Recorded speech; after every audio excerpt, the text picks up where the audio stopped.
l'écran. Donc qu'est-ce qu'on a vu jusqu'à maintenant?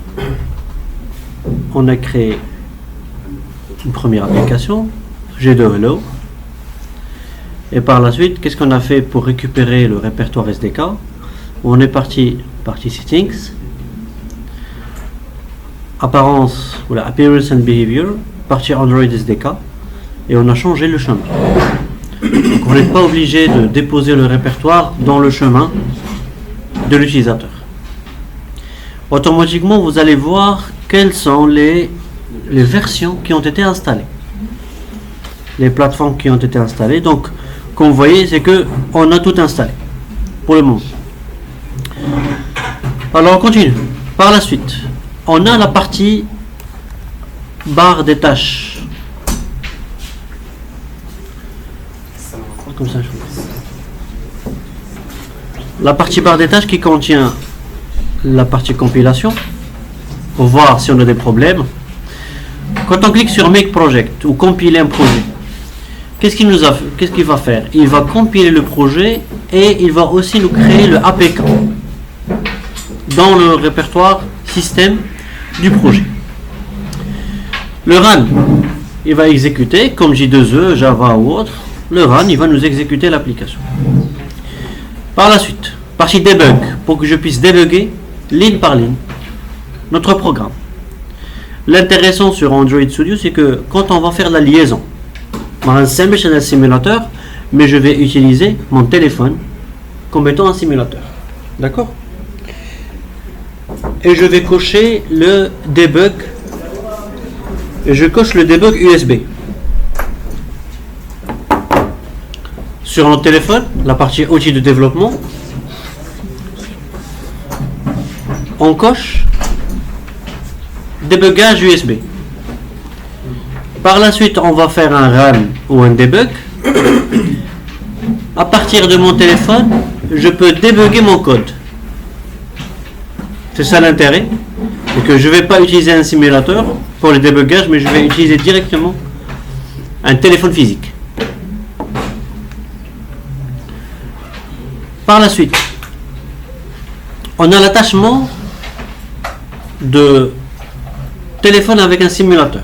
Dans le cas, il indique déjà l'APK me lancer sur un simulateur, ou l'a déjà me lancer sur mon téléphone, que je l'ai téléchargé après depuis Internet. J'ai récupéré le code source, je peux faire un attachement. Et l'application, elle est lancée. Et je vais attacher Android Studio qui n'est pas lancé en mode run, de le lier directement avec l'application. D'accord? Faites le cas, c'est comment ça se passe. C'est quoi? C'est que le ADB, qu'est-ce qu'il va faire? Il va faire un listener. Un attachment. Il va chercher les simulateurs qui sont, que ce soit un téléphone physique ou un simulateur. Il va récupérer le simulateur. Et il va fouiller. Est-ce qu'il y a déjà une application lancée? Les a le même process ID de le projet. Si oui, il va faire l'attachment. Là, on a le attache debugger. C'est que on va lancer le programme ou l'application lancée. Il ne va pas l'écraser. Au contraire, il va juste simuler est-ce que c'est le même code derrière ou là. Comme ça, si tu cliques sur un bouton, il dit qu'il y a un point d'arrêt. Après, on a le AVD. Android Virtual Device. Le AVD Manager.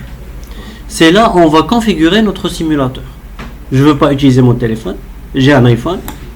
Ou là, je n'ai pas un téléphone. Je veux utiliser directement l'émulateur du PC. Je vais cliquer directement sur le AVD Manager. Donc on clique là-dessus. Si vous voulez bien. Et par la suite, on peut avoir une liste des virtual machines. Your virtual devices. Donc c'est là où on peut créer notre propre machine virtuelle. Oui.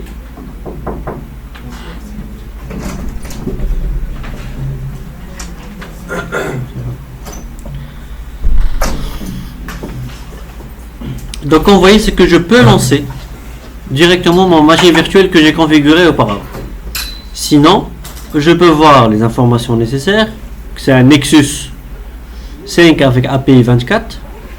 La résolution 1080 sur 1920 Et comme vous voyez, c'est pas du pixel. Quand on développe sur un device, sur un téléphone ou sur une tablette, on ne parle pas de pixels, mais on parle de dpi. dpi, c'est device per inch. Regarde, donc on a un inch, une partie. C'est que je vais mesurer 1920 device per inch. On a high definition. Donc on a extra high definition. L'API 24, ça veut dire que je peux lancer toutes les applications qui ont été développées avec l'API 24 ou les API ultérieures. Le target, c'est un Android 7 avec Google API. Et le CPU, x86. Donc le problème qu'on trouve, c'est que parfois, les machines qu'on a, les machines physiques, on ne peut pas lancer des machines virtuelles. On n'a pas un virtualisateur, ou là, un virtualiseur. Qu'est-ce qu'il fait? C'est qu'il va virtualiser mon processeur, il va virtualiser ma carte RAM et mon disque. Exactement. En tout cas, dans tous les cas, il faut faire la configuration full BIOS. Mais parfois, tu as full BIOS, mais ça veut dire que ma machine, elle n'est pas adaptée pour lancer des machines virtuelles ou la lancer des devices virtuels, téléphone ou autre. D'accord? Et dans ce cas, on est obligé de passer par notre téléphone. L'erreur, c'est hacks introuvables. Quand vous allez lancer une machine virtuelle mobile, vous allez peut-être trouver un problème de hacks. Hacks, c'est un logiciel qu'on le télécharge avec le SDK Manager. Qu'est-ce qu'il va faire? Il va virtualiser tout ce qu'on va écrire avec le AVD. Il va le virtualiser par rapport à notre machine. Et non, la machine virtuelle ou le téléphone virtuel, qu'est-ce qu'il va utiliser? Il va utiliser la mémoire du PC. D'accord? Le processeur du PC, le disque aussi, et même le network, la partie réseau. Ça veut dire que je dois aussi virtualiser la carte réseau de mon PC. Mais parfois ça marche pas en local, puisque la machine, elle n'admet pas le hacks, elle n'admet pas la virtualisation. D'accord? Donc il faut faire attention. Maintenant, à le problème, si ça marche pas, vous utilisez directement votre téléphone. Et je vous conseille de passer directement par votre téléphone. C'est mieux. Puisque vous allez gagner en rapidité. Parfois, on trouve une machine très lente. J'ai pas de problème puisque j'ai 16 Go de RAM. Mais ici, vous avez 4, 2 ou même 6. Quand vous allez lancer une virtual device, ça va prendre minimum 20 minutes pour que ça lance. Et si jamais vous avez trompé, vous avez fermé la fenêtre, il faut attendre à 20 minutes. Donc il faut faire attention quand on commence notre développement. Voilà. Mais parfois, on a des contraintes. Oui, j'ai un téléphone, on a un petit écran. Moi, je veux tester avec un grand écran. Et dans ce cas, je suis obligé de créer une machine virtuelle. D'accord? Voilà. Donc, je vais commencer premièrement par la création d'une nouvelle machine. Create Virtual Device. Qu'est-ce qu'il me propose? Premièrement, quel type de téléphone vous voulez? Donc là, j'ai l'ensemble des types de téléphones. J'ai aussi celui de tablette. C'est la partie hardware. D'accord? Le Wear Square, Round Chin, TV. Donc nous, notre but, c'est surtout le téléphone. Donc mon téléphone, qu'est-ce que je vais utiliser? Est-ce que c'est un Nexus S, Nexus 5, 4, Galaxy Nexus 5X? C'est par rapport surtout à la résolution et surtout à la density. Est-ce que je cherche une high definition 1080 sur 1920 ou là une low definition? Par exemple, le low definition qui ne va pas me prendre assez de mémoire, c'est celui-là, un size, c'est un petit écran de 2,7 pouces. Il y a de la résolution 240 sur 320. Donc 240 c'est la largeur et 320 c'est la hauteur. D'accord? Et la dimension c'est 2,7. Nous, ce qu'on va prendre, on va prendre une moyenne de un Galaxy Nexus. D'accord? Un Galaxy Nexus. Suivant. Bien sûr, autre chose, c'est que, comme vous voyez, je peux ajouter un autre type de device. Par exemple, j'ai un Edge. Je peux récupérer la configuration depuis Internet et je peux faire un import. Comme je peux le créer moi-même. La résolution de mon écran et je peux la configurer manuellement. D'accord? Et dans ce cas, on n'est pas limité. Comme ça, oui. Les applications des smartphones avec un précédent, les applications en gros.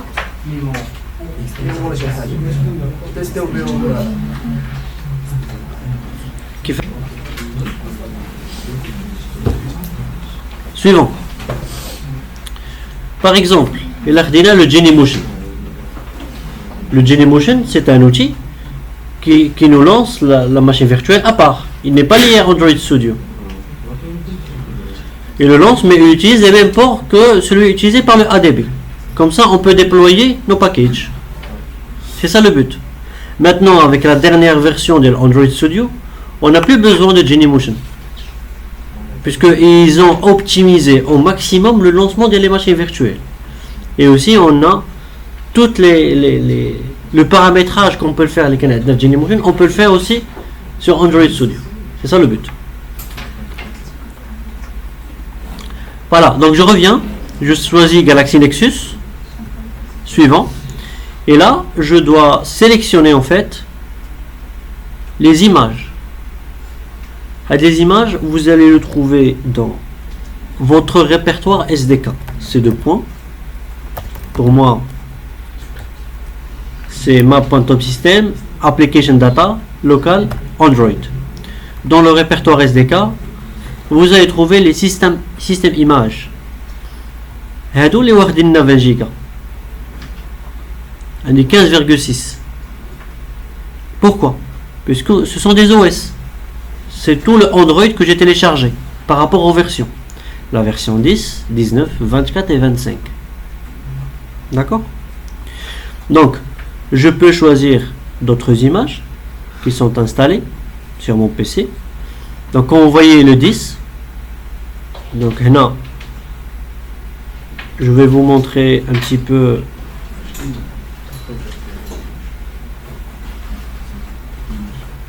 Donc, je te dis.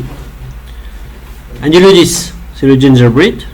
Le 19, c'est le KitKat. Le 24, c'est le Nougat. Et le 25, c'est le Nougat aussi. D'accord? Donc, moi, ce que je vais utiliser, je vais prendre KitKat. Le mieux, c'est quoi? C'est que je vais télécharger directement. Dans le cas, si vous ne voulez pas utiliser le SDK Latechcom, vous téléchargez directement le Nougat. C'est la dernière version. Donc, je développe en KitKat, en Gingerbread ou autre, je vais utiliser la même image des IA Nougat. D'accord? C'est encore mieux. Next. Donc, oui. Import hardware, tu connais une extension spéciale pour télécharger le hardware. Tu peux récupérer sur Internet. C'est juste un fichier de config. Tu le télécharges, j'aurai bien indiqué Naya. Tu peux aller sur Internet.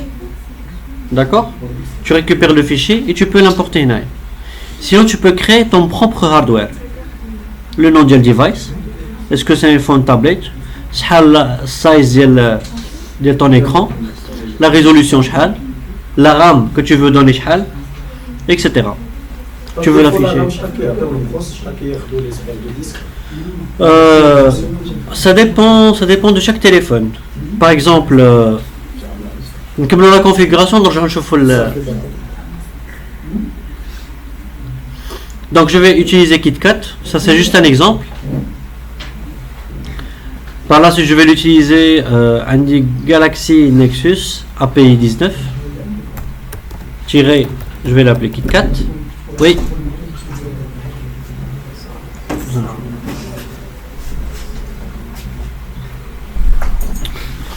Après le Startup Orientation, quand je vais lancer le téléphone, est-ce que je vais le lancer en mode portrait ou là je le lance en mode landscape?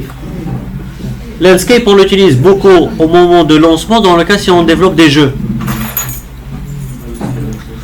Mais si j'utilise pour une application de gestion, il faut mieux de lancer en mode portrait. Le graphique, je peux choisir le hardware du graphique. Voilà, terminé. Voilà, comme vous voyez, c'est que je peux créer autant de machines virtuelles. Voilà, tu peux me dire. L'espace disque. Par exemple, quand j'ai terminé la création, Dialoga, API 24, le size en disque c'est 1 giga. Il a fait une copie, c'est 1 giga. Le CPU x86. Maintenant, je peux changer la configuration. Show Advanced Setting, et là je peux voir le détail. La mémoire, le heap, le storage zone interne, 800 mégas, etc. Là, la 9 PC, la mémoire c'est 1536. 1 giga de RAM. 1 giga et demi de RAM. Le maximum le RAM. Mais le disque c'est 1 giga. D'accord? Pour la API ou l'espace municipal? C'est normal. C'est normal. Par exemple, le KitKat c'est 650 mégas. 650, oui.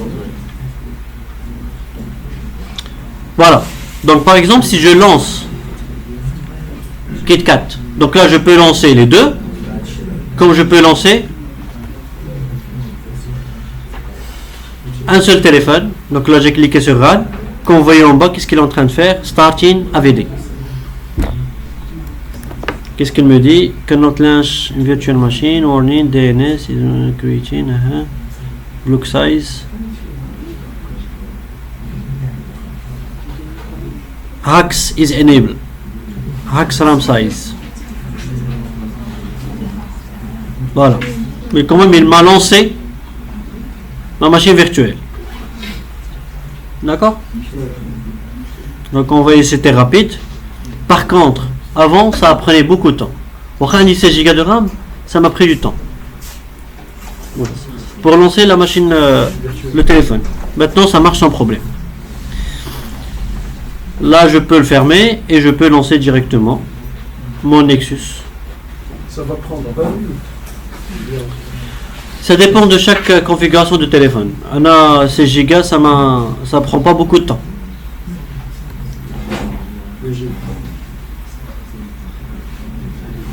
Là, comme vous voyez, c'est que l'OS aussi change. Voilà. D'accord? Je vais fermer. On continue. Donc là, c'est la partie création d'une machine virtuelle. Après, donc là, c'est juste le Gradle file, la partie structure de projet, et là, la partie qu'on peut lancer le SDK Manager à partir de Android Studio. Je clique. Donc, vous voyez, je reviens. C'est à côté. On a le SDK Manager. Il me propose toujours l'interface de mon SDK Manager si jamais je veux télécharger une autre plateforme. Voilà. C'est le principe. Ce qu'on va utiliser, c'est surtout le AVD, le SDK Manager et le lancement de programme. Maintenant, on va rentrer dans le détail. Notre application. Quand je crée le projet, comme vous voyez, c'est que à gauche, qu'est-ce que j'ai? J'ai une interface de projet. L'interface de projet, je peux la changer. عندي هنا en haut, je peux changer soit en mode projet, donc là je peux voir les librairies externes que je peux les ajouter, comme je peux voir la totalité des répertoires de mon projet. Je peux changer vers des packages. Et là je peux voir mon projet sous forme de package. Et on va rentrer dans le détail dans chaque répertoire. Après, Scratches, ça c'est dans le cas il y a d'autres fenêtres. Android. L'interface Android, il y a l'interface qu'on utilise de plus. Puisqu'il nous propose directement le répertoire des ressources et le répertoire Java de notre développement. Donc c'est ce qu'on utilise de plus. Et en fait c'est la vue par défaut et tu lances dans Android Studio au démarrage. D'accord? Après on a le Project Files. Donc là c'est vraiment le détail du détail. Donc on a tiré même la compilation de mon répertoire R et on va savoir le R c'est quoi par la suite. On peut afficher les différents problèmes qu'on a dans notre projet, dans le cas si on a des bugs. Donc il va nous afficher la liste des bugs. L'environnement de production, l'environnement de test, etc. Donc je reviens vers Android. Donc le projet Android, il y a deux parties. Il y a le Gradle script qui va nous faire la compilation. C'est là où on peut changer, par exemple, la version de notre SDK. Donc je suis dans l'interface Android, build.gradle, c'est lui qui va nous faire la compilation. D'accord? C'est lui qui va lancer le DX. Mais j'ai besoin toujours d'un fichier de config. Mon fichier de configuration qu'on voyait, compile SDK version. Je vais utiliser la version 25. Build tools version. C'est la version 25.2.0. هادشي كامل نقدر نبدلو manuellement, oui. Par exemple, si tu fais Oui.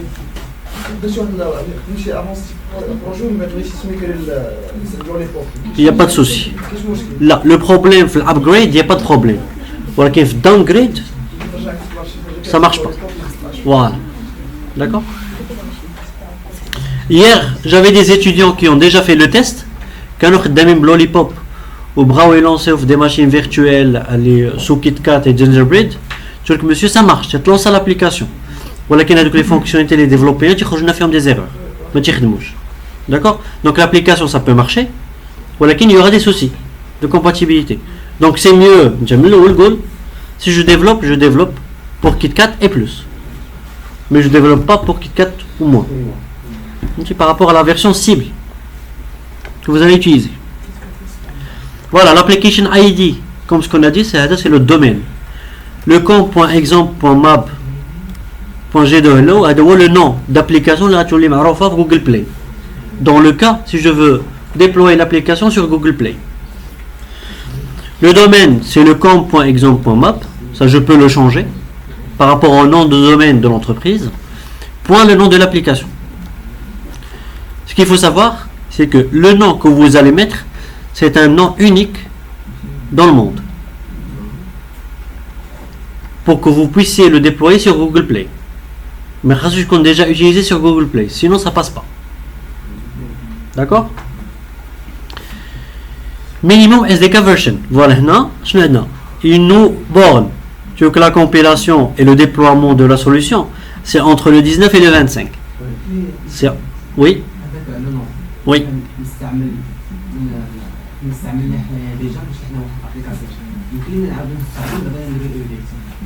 Pour faire la mise à jour de l'application, oui. Tu choisis ton application, je vais dire la mise à jour. Ah là, ça oui. Mais tu dois changer la version. Voilà, version code et version name. Sinon, vous allez trouver des soucis.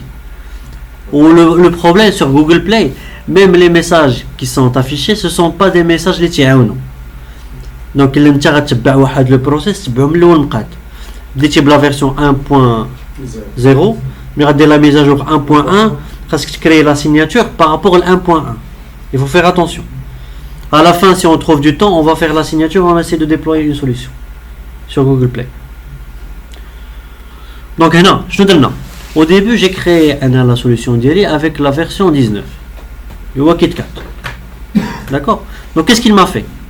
Entre KitKat et Nougat, je peux déployer ma solution et compiler ma solution entre KitKat et Nougat.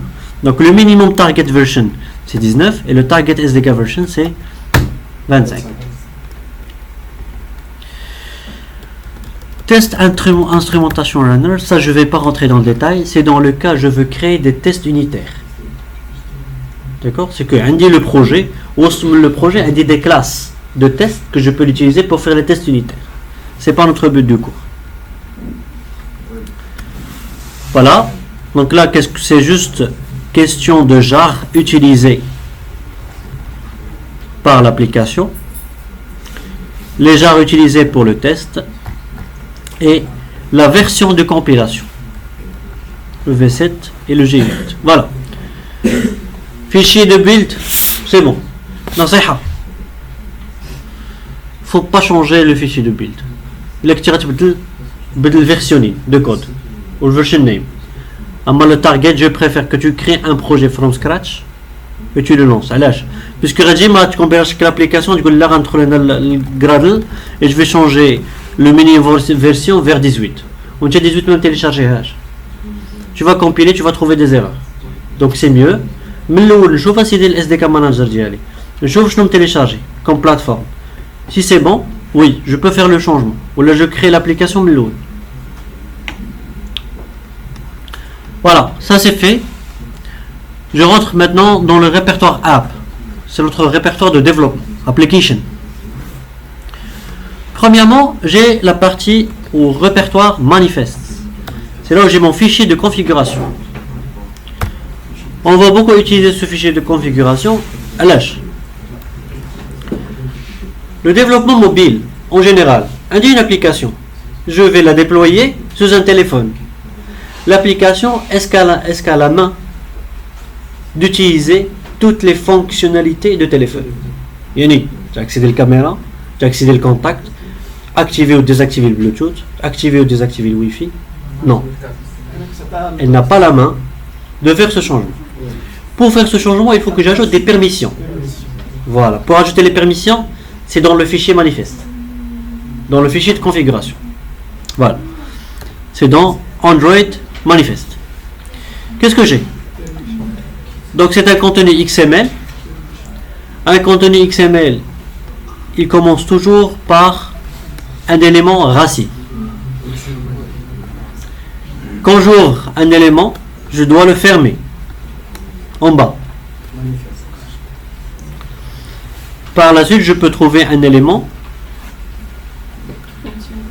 qui contient des sous-éléments et qui contient des attributs. D'accord? On dit application. Est-ce que j'autorise le backup de mon application? Et c'est quoi l'icône de lancement? L'icône de lancement, c'est l'icône le PC. L'icône de démarrage. D'accord? Plutôt pas le PC, mais dans le téléphone. Les petites icônes de démarrage de l'application. Donc il suffit que je change. Je crée une icône. On va voir où il faut déposer l'icône. Moi, je peux ajouter le ICLNCH. Par la suite, le nom de mon projet. Support RTL. RTL c'est quoi? Right to left.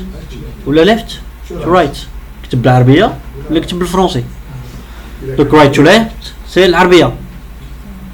Non, c'est français. Right to left. Right to left. Voilà. Right to left. Donc là تكتب بالعربية, left to right تكتب en latin. Et le true, ça veut dire qu'elle admet l'arabe. Oui. L'arabe, le phénicia ou autre. Android theme. Donc on utilise le thème par défaut de KitKat, de création de projet. Et là, qu'est-ce qu'on a? Le Activity Android Name. Main Activity, c'est quoi l'activité de démarrage? Je peux la changer. Et on va utiliser le même projet, on va créer d'autres activités, on va essayer de faire le changement. Donc on dit le main activity. Par la suite, ce sont des intent filters. C'est quoi? Premièrement, j'ai besoin d'une catégorie de lancement. Launcher. Tu connais une configuration par défaut. Et le manager de la configuration, le Android Intent Category Launcher, je le l'intent. Qu'est-ce qu'il fait? Entre deux activités ou entre l'activité et un autre objet distant. Donc l'activité, le système il a besoin d'un objet qui va lancer mon activité la première fois.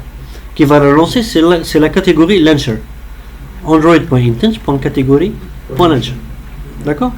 Et par la suite, j'ai besoin de l'intent action main. Une page de démarrage. Pour préciser la page de démarrage, je vais vous dire main activity. Oui. L'application de démarrage de la machine. Oui, mais là c'est une configuration liée au téléphone lui-même. Il faut installer. Oui, exactement. Tu peux lancer dans le téléphone. Tu as le launcher de l'application. Au moment du démarrage, le téléphone de l'OS et démarrer l'application. Maintenant, il y a par exemple l'Institut Berid Bank, pas le Berid Bank, mais plutôt un Crédit du Maroc. Ils mettent une tablette. Une tablette qui fait directement la signature électronique. Que tu peux signer d'une façon électronique. Tu as un téléphone pour signer. Maintenant, ces tablettes, on a fait les boutons pour changer, etc. Tu ne peux pas changer. Tu restes toujours sur l'application. Au démarrage, tu lances le launcher et tu ne peux pas changer. L'utilisateur, il ne peut pas changer l'application. Le navigateur, il ne peut pas ajouter d'autres APK ou autres. Et ça, c'est une autre application qui s'installe sur la tablette ou sur le téléphone pour figer le screen, la tablette, de telle façon qu'on reste toujours sur la même application. Voilà, donc ça c'est le fichier manifeste. On va ajouter d'autres configurations au fur et à mesure par la suite. Donc ça c'est bon. Maintenant, le répertoire Java. C'est là où on a notre développement. Comme vous voyez, quand on crée le projet, on dit le domaine ou on dit le nom de l'application. On dit d'autres répertoires de tests. On ne va pas l'utiliser pour le moment. Et là on a à l'intérieur notre main activity. C'est notre classe de base. Je vais expliquer un petit peu, encore de plus en plus, on va rentrer dans le détail par rapport au main activity. Main activity, non, c'est une classe. Qu'est-ce qu'elle fait? Il va nous lancer notre vue, notre layout, notre interface graphique. Notre interface graphique qu'on va voir tout à l'heure, c'est un fichier XML. Les filles, je vais ajouter des boutons, oui. Là où je vais ajouter des boutons, je vais ajouter des images ou autres. Mais comment je vais gérer les événements de mon bouton? J'ai besoin d'un code Java. Et le code Java, je vais l'écrire à l'intérieur de mon activité.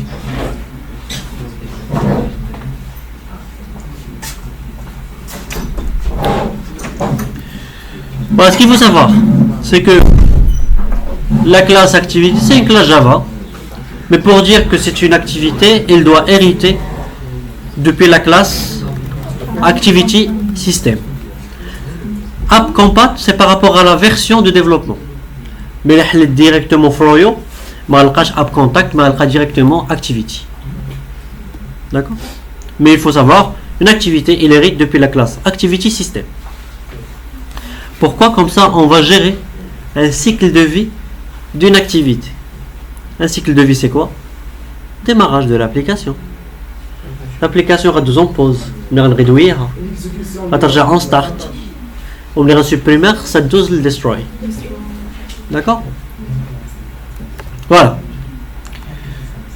Par la suite, je vais rentrer dans le répertoire res ou la ressource.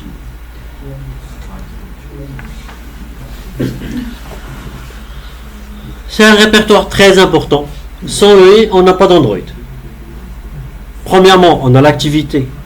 Il y a la classe cœur de notre projet, mais aussi on a les interfaces, on a les images et on a toute la partie layout gérée à l'intérieur de ressources. C'est comme la structure des projets Maven Je ne sais pas exactement comment il est, mais peut-être que c'est la même chose. Donc, je vais maintenant. Premièrement, drawable.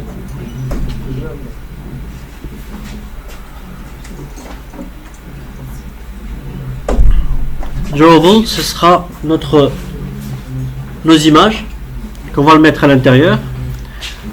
Par la suite, on a layout.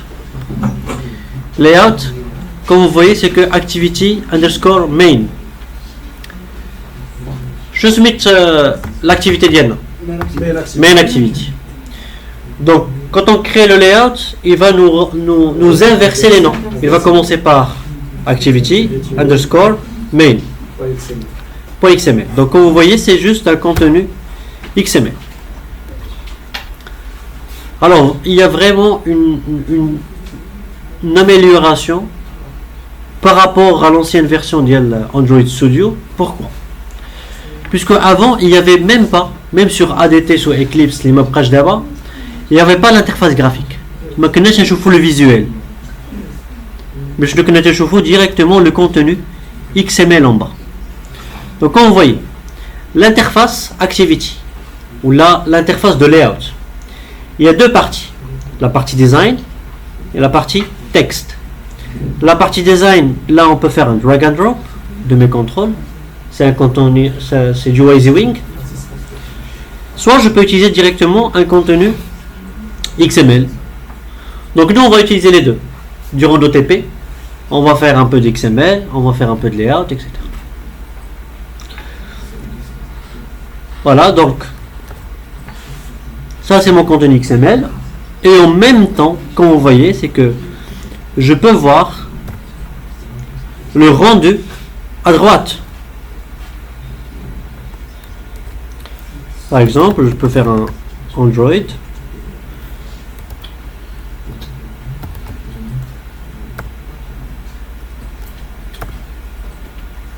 Et là, il me change automatiquement la vue. Donc je change au niveau de mon fichier XML et je regarde la vue rapide. Donc pour moi, l'outil, il est plus rapide que Visual Studio. Puisque sur Visual Studio, on peut voir les deux, mais ça prend un petit peu de temps. Mais là, c'est vraiment sur le champ. On peut voir le contenu de mon changement. Voilà.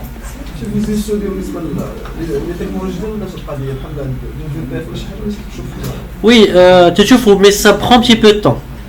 Il est lourd, il est quand même lourd, mais là il est rapide. Surtout la dernière version à 2.2.3, c'est vraiment très rapide. Bon, peut-être que c'est sur ma machine, maintenant. Ça marche.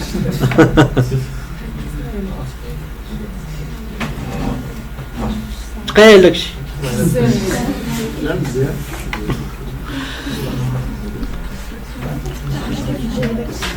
Voilà. Je continue. Donc, comme vous voyez, toutes mes interfaces, ce sont des interfaces rabattables. Comme ça, je peux me concentrer sur une partie. Par la suite, je peux afficher une partie de mon écran, c'est-à-dire le blueprint, comme je peux afficher juste la partie interface graphique réelle. Comme je peux afficher les deux. Autre chose, c'est qu'au moment de conception de ma page, je peux changer l'orientation, soit vers du portrait, soit vers du landscape. Après, je peux changer de téléphone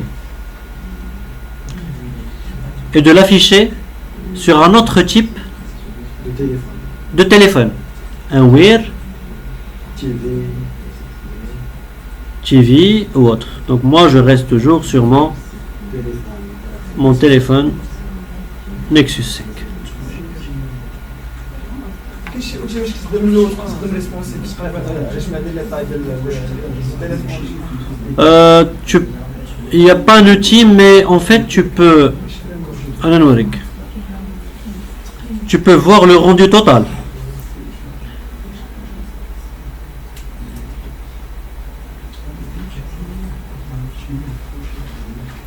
Normalement tu peux voir le rendu total.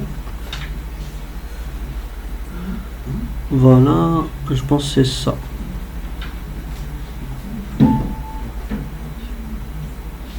Non. En fait, il y a moyen de voir tous les rendus de gars les téléphones qui viennent au Canada en même temps. باش تشوف كل شيء في دقة، تشوف l'interface ديالك en même temps مع كاع les téléphones.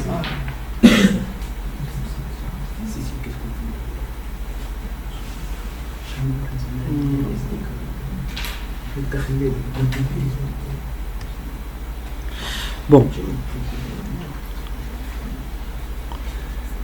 c'est pas ça. Je peux changer l'API juste pour voir, juste pour visualisation.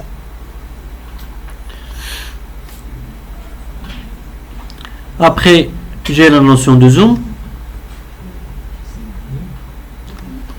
par rapport à mon écran. J'ai la notion pour qu'il réduit par rapport à mon écran. Et là c'est mon zoom par rapport à une partie. Donc là il est déjà open zoom.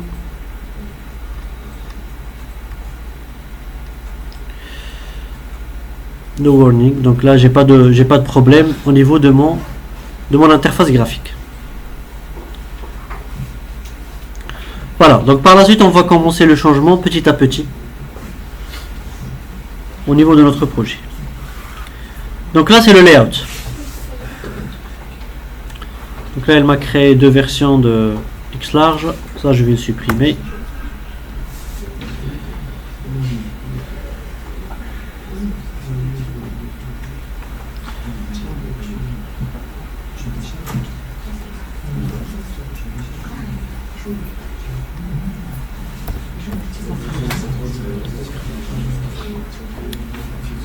Je vais recréer mon activité. Alors, activity, basic activity, main activity, terminé. Fallait que j'ajoute le launcher.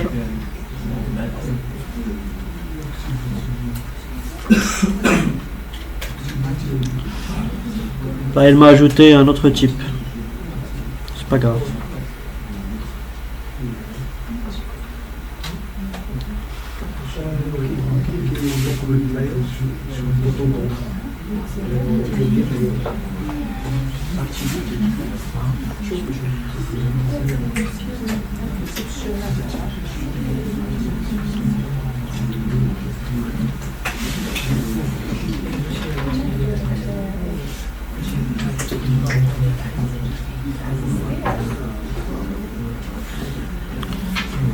Je vais recréer le projet.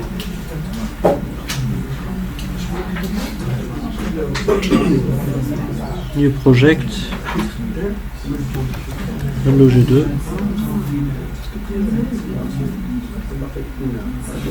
Next.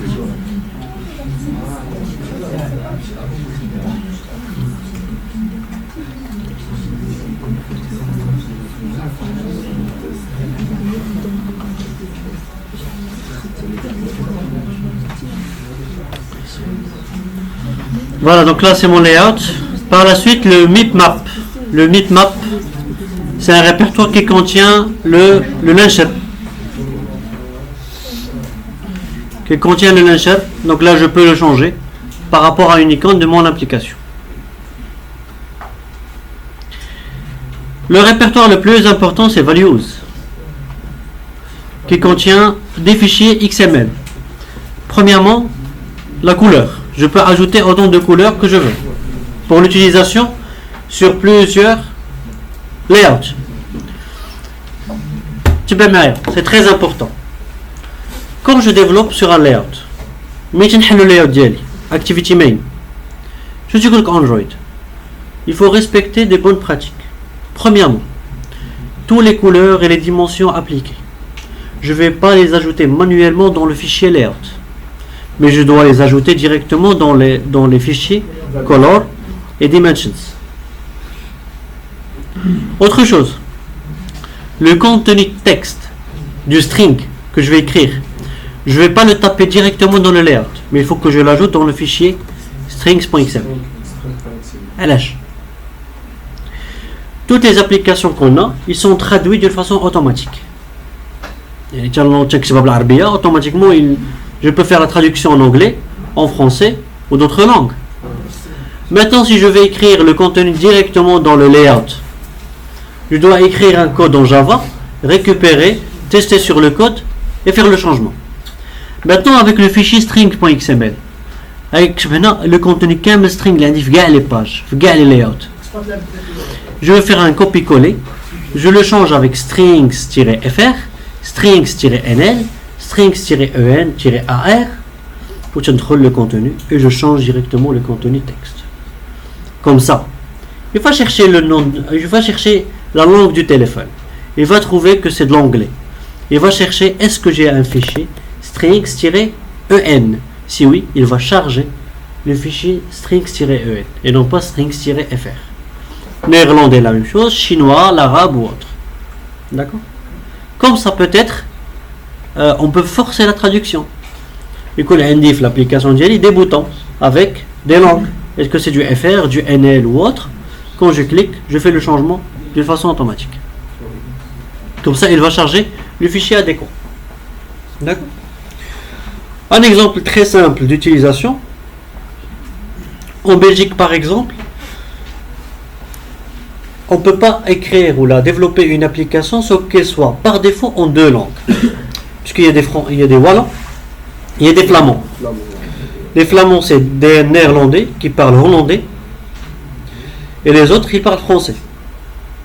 Et ils ont des problèmes même entre eux.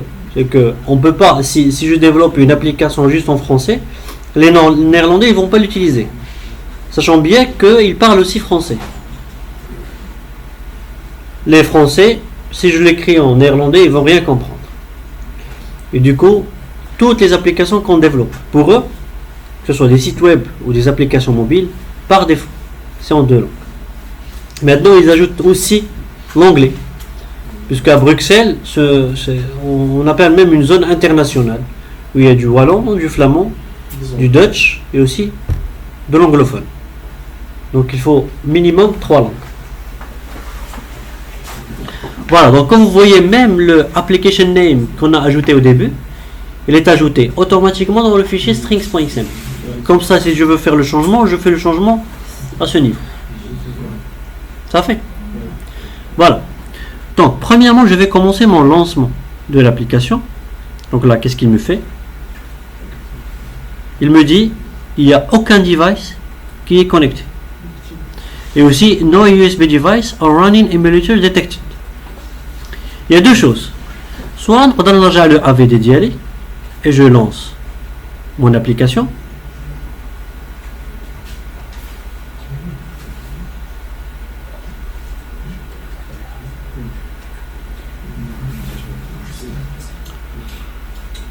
اللهم لا حسد.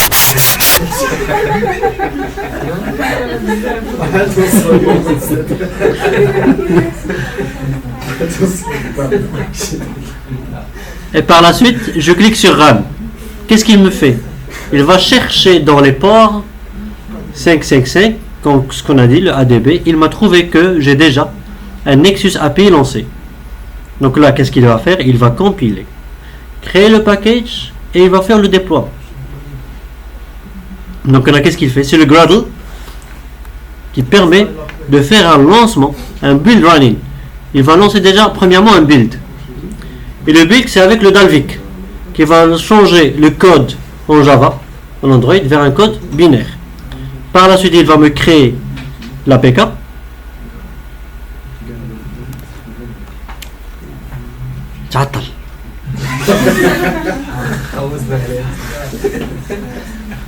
تعطيني واحد الليله ملي كنبغي نونسي لا ماشين فيرتوال ديالك Oui. تعطيني واحد الليله واحد لو فيشي قال لك ريكويرد اش Axe. اكس Sème le téléphone. اكس واش سي ان فيشي Axe, regarde dans le. Attends.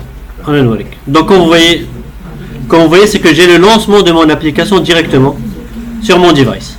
Ok? Donc, c'est le Hello G12 et mon text view lancé. Voilà. Je peux stopper. Et là, qu'est-ce qu'il va faire? Il va arrêter l'application directement sur mon code virtuel, mon téléphone virtuel. Donc, je vous laisse un petit peu de temps pour faire la configuration de soit votre téléphone, soit votre virtual machine, et on continue par la suite. جابوا في التليفون